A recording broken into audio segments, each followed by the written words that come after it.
We heard the prophet as prosecutor, presenting his opening argument in the covenant lawsuit that God was bringing against his people for how they had violated his covenant with them through their idolatry, their immorality, their injustice.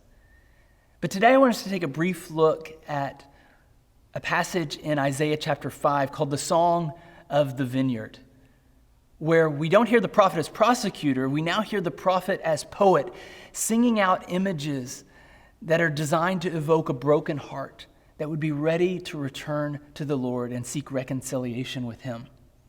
It's the song of God's dearly beloved vineyard, a metaphor, an allegory for his own people. Let's hear what God says in his word in Isaiah chapter 5. He says, "Let me sing for my beloved, my love song concerning his vineyard. My beloved had a vineyard on a very fertile hill. He dug it and cleared it of stones and planted it with choice vines. He built a watchtower in the midst of it and hewed out a wine vat in it. And he looked for it to yield grapes, but it yielded wild grapes. And now, O inhabitants of Jerusalem and men of Judah, judge between me and my vineyard.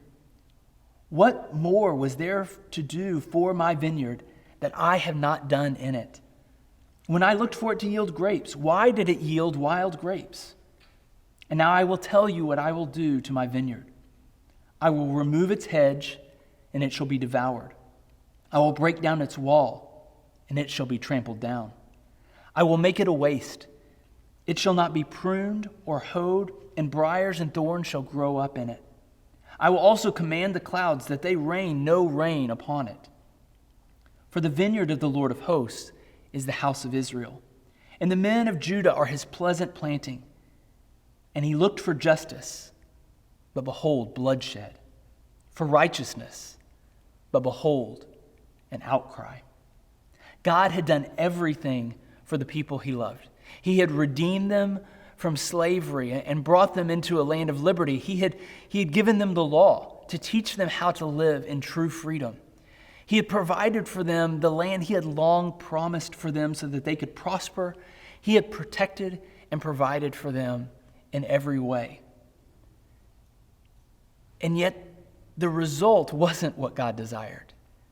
He looked for sweet fruit from the vine, but all he got were sour grapes. God had given to his people everything that they needed, and even more than they deserved. And what they should have done was to produce justice that would mirror God's own liberation of them. But what he got instead was oppression and violence and bloodshed. God wanted to see righteousness and fairness and kindness in his people. But instead, all he heard were the cries of the people that they had victimized and oppressed and taken advantage of in their selfishness. Later in verse 18 of this chapter, Isaiah describes the people as so impatient to sin that they just start piling up their wickedness on these huge carts that they can haul along with large cables so that they can be more efficient in their sin, not carrying their sins one by one, but just making a huge heap of them and hauling them off on a cart. They taunt God, begging him to prove that he is who he says he is, a holy and righteous God who will judge sin. They don't believe that God is who he says he is. But then in verse 20, the prophet sounds the warning. Woe to those who call evil good and good evil, who put darkness for light and light for darkness, who put bitter for sweet and sweet for bitter. Even if the people at this point wanted to turn back to God, they would hardly even know what direction to go in. They've called wrong right for so long that they wouldn't have been able to find their way on a map if you handed it to them. It's sort of like when someone is suddenly caught up in an avalanche and they're overtaken by these huge drifts of snow. They're buried. They're so disoriented and discombobulated that quite often people start digging down farther and farther into the snow because they don't know which direction is up anymore. This is like the people. They've called wrong right for so long that they don't even know how to turn back to God anymore. What hope can there be for you when you see the world upside down? On our own, there's really not much hope at all. And so God's judgment comes on his people just as he had promised. And Isaiah describes in verse 30 the kind of horror of the approaching army that will be the instrument of God's discipline on his people. He says, if one looks to the land, behold, there is darkness and distress, and the light of the sun is darkened by clouds. Even the sun is now a source of darkness for God's people. Like Adam and Eve before, Israel has been exiled from a garden, from God's own vineyard.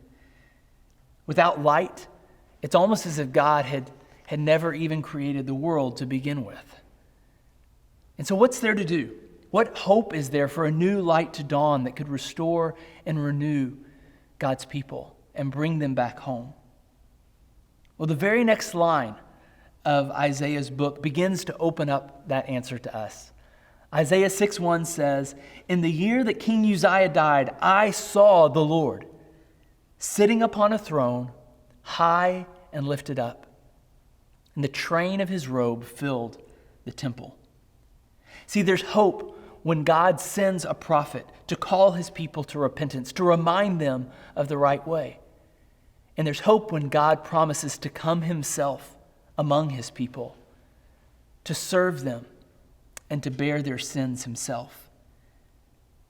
Isaiah had actually already shared with us at the start of chapter 2 the hope that we can anticipate when God begins to redeem his people.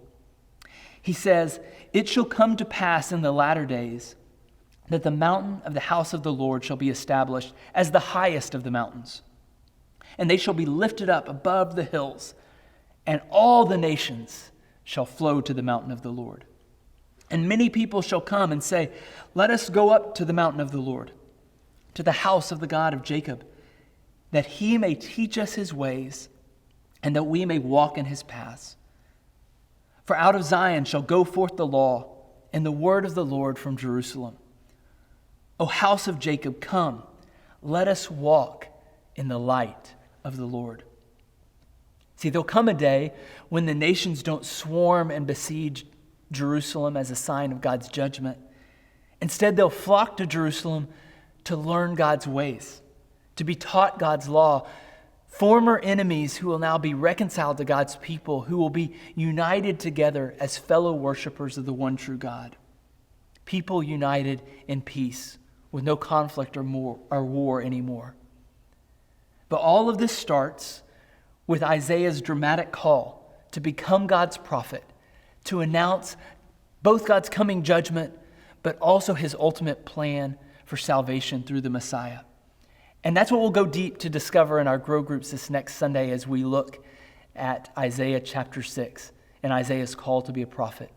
So whether on Zoom or in the room, we'll see you in your Grow Group this Sunday.